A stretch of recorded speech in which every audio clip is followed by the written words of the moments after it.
Everybody, welcome back. This is Nico speaking here. I'm going to be taking you through our new Cyber Reports 13 designer. And to start off, some cool news about our new report designer. This one is now completely web-based. So that means we no longer need WebAssist to actually start up our designer. On another note, Cyber Reports 13 is also hosted completely independent from our existing Cyber Reports 11. That means you can run 11 and 13 side by side in any given environment. So you don't have to just completely drop all of your existing reports to implement new reports. So I'm going to jump straight into it and just show you how easy and simple it is to create a brand new Cyber 13 report. So just go from Dex here and jump straight into a report. Let's gonna call it my simple report. We're gonna save that. I'm gonna just go filter on our report here just to make it a bit easier. And I'm gonna click on the edit button, which will launch us to a new report designer window. So you'll notice that this thing opened a completely new tab for us. I'll show you something cooler a little bit later during the video that will actually be very useful going forward. Now, we just want to do a very simple report. Let's just say we want to list some items from a data source and actually just, I don't know, create a view of transactions captured or something like that. It's actually quite fast and easy to do with the new window. So at the top right corner here, we have two views now. One is the property view, one is the data source view. In our data source view, we want to add a new data set to our report.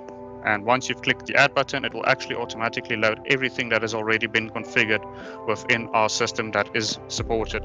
So this is going to be data views, stored procs, and if your report supports a XML source, your XML source will also be listed there.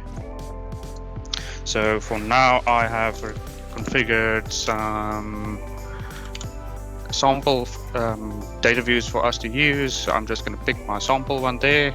You can actually see it's prefixed with a specific type, so you know what you're selecting from your view or from your list. And I've added our new data view there, and we can see all of the fields our new data source has. Now going back to our properties, and we can now drag and drop a new control to be bound to this new data source. Now, something that has changed quite significantly is previously we were drag and dropping individual fields from our data source, which was a bit of a slow, cumbersome process.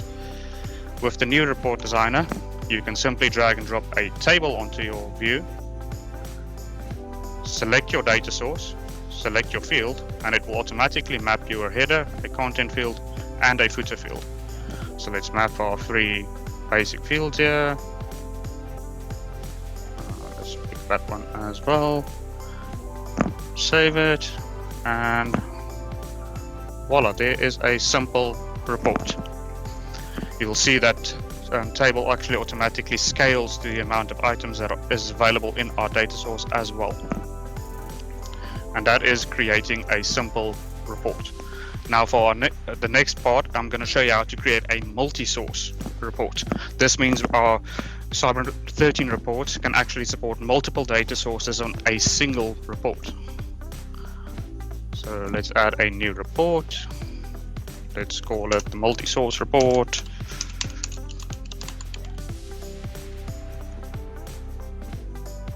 Drop that in, open it, new. So now you'll see we've added another browser tab so we can navigate between our old simple report and our new report which we've just created. Now, straight to the data sources. I'm going to add two data sources this time around. So let's just go search for our data sources once more. And I want my demo data source as well as the other data source.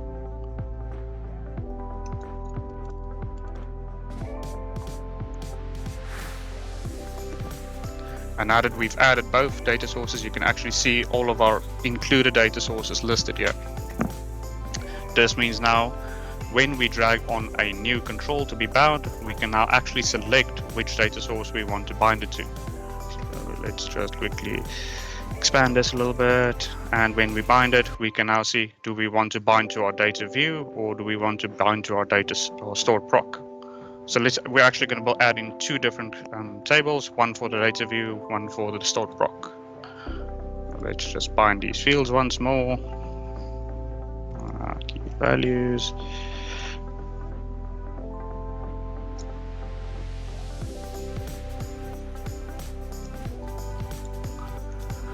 And now we're going to be binding it to our secondary data source.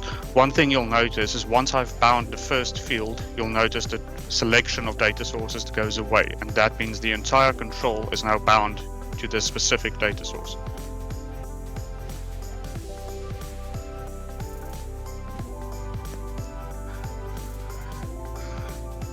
And with this, you'll see now we are able to view two data sources on a single report. So this is our first page with our first data source, and there is our dividing line. Actually, let's add a nice visible line to see where we are separating.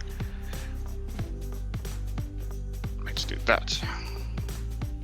And we can quick and easily real-time just update our report and see where our changes are. So there we are. This is the end of our view, and this is the start of our stored procedure. Now, the designer will auto map some of your fields for you, but this is not set in stone. At any given time, you can actually just go and, for instance, remove a set configuration, or you can actually go and add custom expressions should you like. So you can do that by going to your properties tab and going to your value here, and then you can actually bind an expression to your field if you actually would like to do that. And with your expression builder here, you can actually do quite a few complex operations. For one, this thing gives us access to any of our parameters. So if you have any parameter input that you would like to bind to a control, you can do it via this expression builder. You can map to different parts of your data sources. There's a bunch of existing arithmetic and other functions, as well as some common easy to use snippets, like for example getting a page number or getting a current date, or perhaps getting the current user. That concludes it for a multi-source report. So next up, I'm going to create a nice new a report that includes all of our new features that are completely new, which has not been supported within Cybran Reports 11. So let's go for a new report, call it full feature report.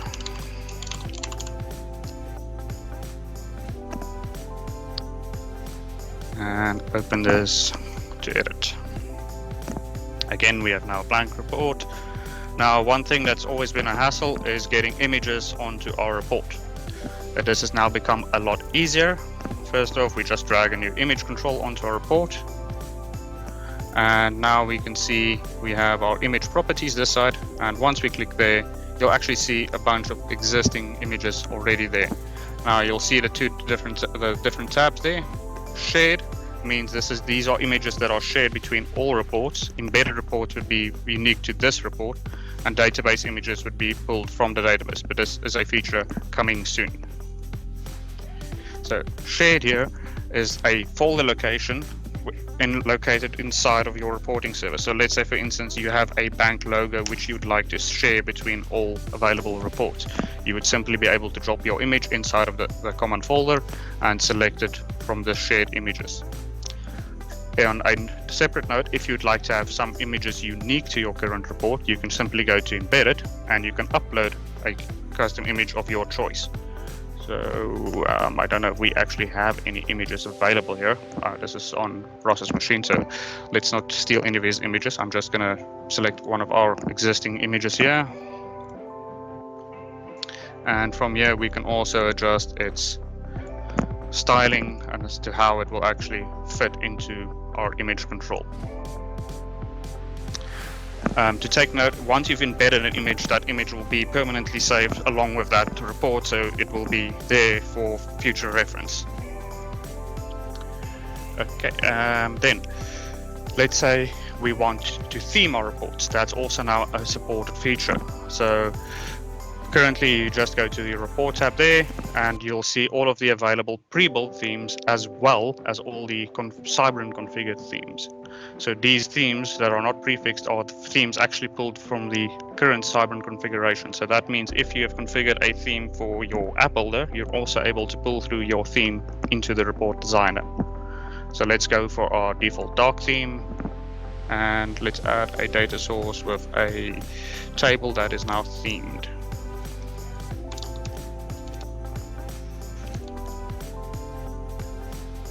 Get our data source, add it, and drop in our new table.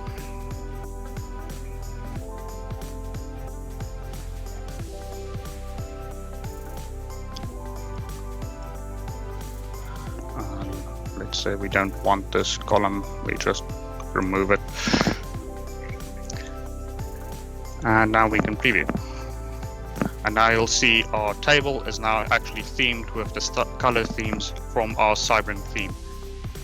To change this, it's really easy. You can just, on the fly, swap out your theme for something new, and your preview mode will update. Now, another cool feature that is now completely new with Cybrand Reports 13 is we have the ability to create link reports. That's a checkbox. We want a text field, and let's say this is a link report. And what this allows us is to create a hyperlink that will navigate us to a different report.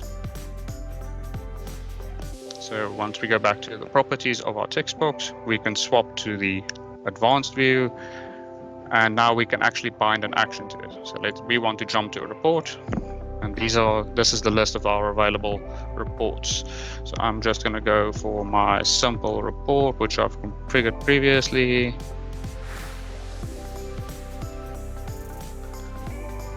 Save that, and we can go to preview, and you'll see this is now a clickable link that will navigate us to our simple report that we've configured here.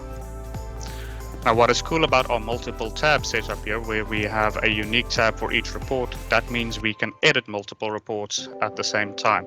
So let's update our simple report. Let's just include a simple text heading. Save it and preview our new full feature report. It will actually be able to link us to the updated version of our simple report. A next feature that was been requested is sub-reports. So it's also very easy to add sub-reports to our new report designer.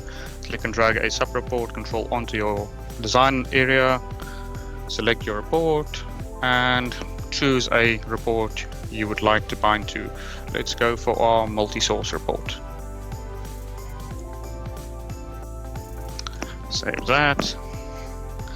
And you'll see our styled report that as we've configured it. And this is where our sub-report is now actually starting inside of our main report. So from this point of view, now we have a report linked to our primary report, a sub-report embedded here with multiple data sources, as well as a unique data source on top of in our current report as well.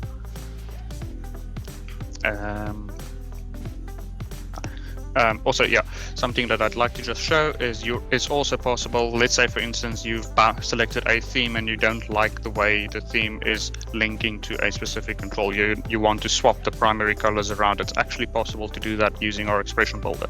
So I'm going to apply a value from our theme to our custom text controller here. So let's go just build an expression for that. We don't want it to just be black. We want it to use the hyperlink color from our theme.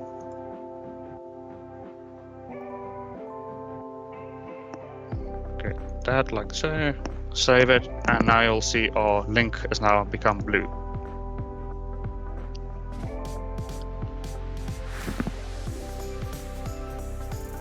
Okay, and then one last feature that I think people will be appreciating is we now have the ability, or with our downloads for exporting reports, we have all the previously known export standards, as well as the the most requested export format, which is CSV documents.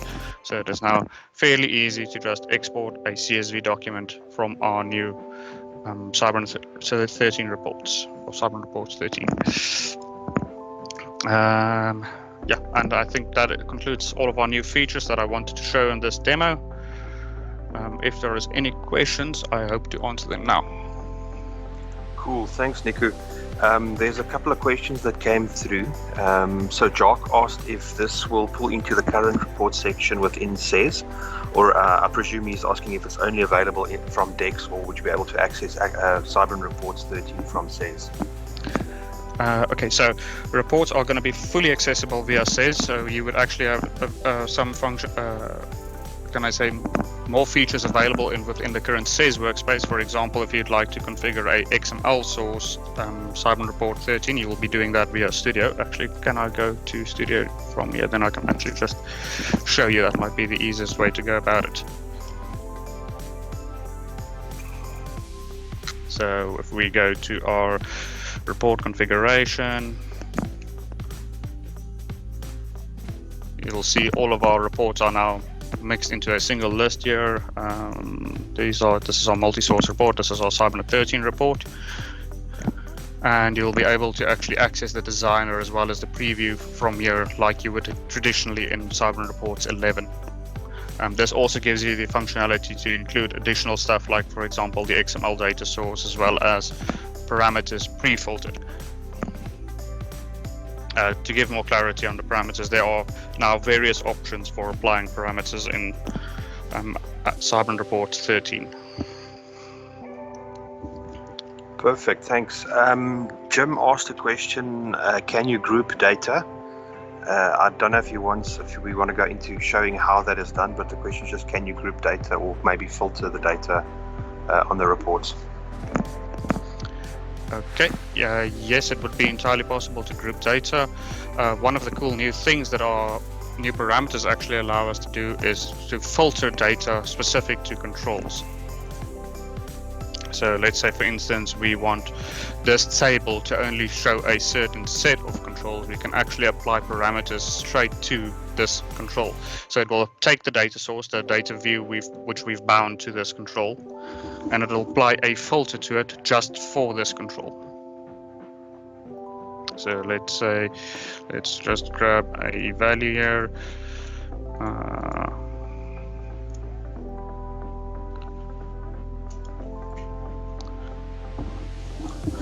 So from here, you can actually now filter your data source based on this value here. So add a filter, and that will actually now be binding to our parameter.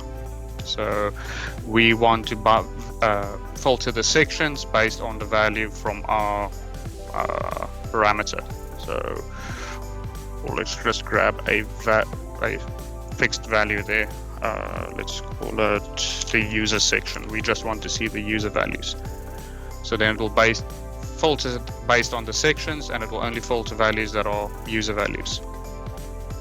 That would be a quick and easy way to filter data, or to group data. Fantastic, thanks, Niku.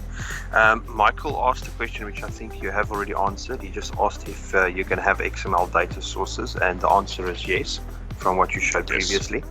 And then there's an extension on Michael's question. He says, is designer time limited to the login session? If so, what happens to your changes if the session expires? Okay, yes, it is linked to your session. So that means once your session expires, you will have to relog and reopen your designer to refresh your session. Thanks, Nico. I think that covered all of the questions that we had so far. Good stuff. Thanks, man. Okay, awesome. Yeah, then I'll hand over to the next person presenting. I think this is back to Ross, if I'm not mistaken.